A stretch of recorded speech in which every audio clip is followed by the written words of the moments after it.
શહેરના લીંબાદ વિસ્તારમાં ગુરુવારે રાત્રે એક પરિવારમાં હલ્દીનો કાર્યક્રમ ચાલી રહ્યો હતો ત્યારે જૂની અદાવતમાં લોહિયાળ ખેલ ખેલાયો હતો।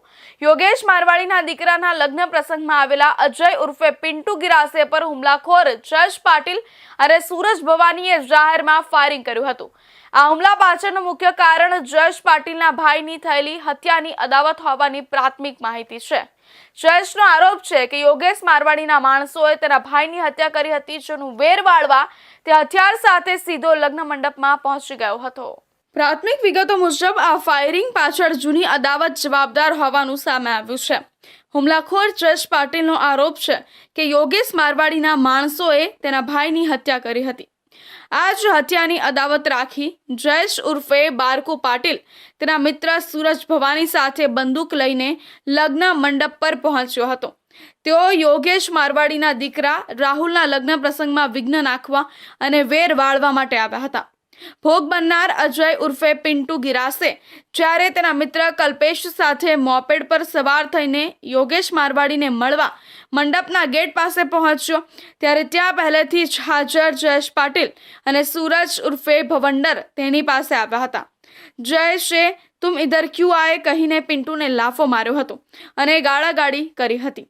ઉશ્કેરાયેલા જયેશે કમરમાંથી બંદૂક કાઢી લોડ કરીને પિન્ટુ પર સીધું ફાયરિંગ કર્યું હતું। આ હુમલામાં પિન્ટુને જમણા પગના ભાગે ગોળી વાગતા તે લોહીલુહાણ હાલતમાં ત્યાં જ ઢળી પડ્યો હતો। ગોળી વાગતા તેને ચક્કર આવ્યા હતા અને તે બાજુમાં પડેલી ખુરશી પર બેસી ગયો હતો। હાલમાં ઇજાગ્રસ્ત પિન્ટુને તાત્કાલિક હોસ્પિટલ ખસેડવામાં આવ્યો છે, જ્યાં ડોક્ટરોએ તેના પગનું ઓપરેશન કરીને ગોળી બહાર કાઢવાની તજવીજ હાથ ધરી છે। ચોંકાવનારી બાબત એ છે કે આ ફાયરિંગની ઘટના શાંતિનગર પોલીસ ચોકીની બિલકુલ નજીક આવેલી ગલીમાં બની હતી। પોલીસની હાજરી હોવા છતાં ગુનેગારોએ જે રીતે નિર્ભય બનીને જાહેરમાં ગોળીબાર કર્યો તેનાથી સુરત પોલીસની ધાક સામે સવાલો ઊભા થયા છે। લીંબાદ જેવા સંવેદનશીલ વિસ્તારમાં લગ્ન પ્રસંગમાં થયેલા આ હુમલાથી સ્થાનિક રહીશોમાં ભારે ફફડાટ વ્યાપી ગયો છે।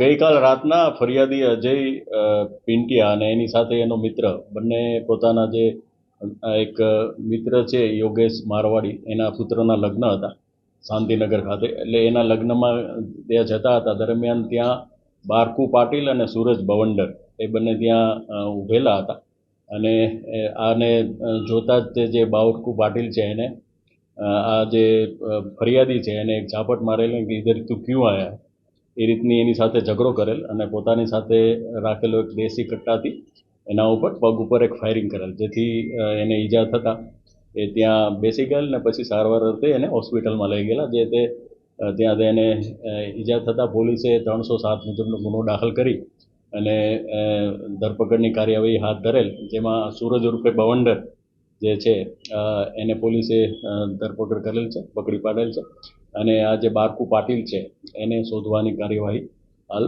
ચાલુ છે। પોલીસે અલગ અલગ ટીમો બનાવી અને જુદા જુદા વિસ્તારમાં રવાના કરેલ છે। ફાયરિંગ કર્યા બાદ જ્યારે પિન્ટુનો મિત્ર કલ્પેશ તેને બચાવવા નજીક આવ્યો ત્યારે હુમલાખોર જયેશ પાટીલે તેની સામે પણ બંદૂક તાકી હતી અને તેને પણ લાફો મારી જાનથી મારી નાખવાની ધમકી આપી હતી। લોકોની બૂમાબૂમ અને ભીડ ભેગી થતા જોઈ બંને હુમલાખોરો મોટરસાયકલ પર સવાર થઈને અંધારાનો લાભ લઈ ઘટનાસ્થળેથી નાસી છૂટ્યા હતા। હોળી અને ધૂળેટીના રંગોત્સવને ધ્યાનમાં રાખીને રાજ્ય સરકારના માર્ગદર્શન